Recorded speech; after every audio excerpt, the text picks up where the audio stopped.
शौर्य, त्याग आणि स्वाभिमानाचे प्रतीक असलेल्या वीर शिरोमणी महाराणा प्रताप यांची जयंती अकोला शहरात राजपूत समाजाच्या वतीने मोठ्या उत्साहात साजरी करण्यात आली। विविध कार्यक्रमांमुळे शहरात परंपरा आणि संस्कृतीचे दर्शन घडले। अकोला शहरात वीर शिरोमणी महाराणा प्रताप यांची जयंती राजपूत समाजाच्या वतीने मोठ्या उत्साहात साजरी करण्यात आली। जयंतीनिमित्त सकाळी महाराणा प्रताप चौक येथे महाराणा प्रताप यांच्या पुतळ्याचे विधिवत पूजन करून पुष्पहार अर्पण करण्यात आला। यावेळी समाजातील क्षत्रांनीही प्रतिमेचे पूजन करून अभिवादन केले। त्यानंतर आनंदसिंह रघुवंशी यांच्या हस्ते ध्वजारोहणाचा कार्यक्रम पार पडला। परमार परिवाराच्या वतीने उपस्थितांसाठी अल्पोपहाराची व्यवस्था करण्यात आली होती।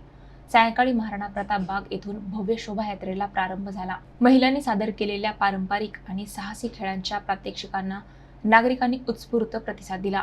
या संपूर्ण कार्यक्रमाच्या आयोजनासाठी महाराणा प्रताप सेवा समिती, अखिल भारतीय क्षत्रिय महासभा आणि सकल राजपूत समाज अकोल्याच्या पदाधिकाऱ्यांनी विशेष परिश्रम घेतले।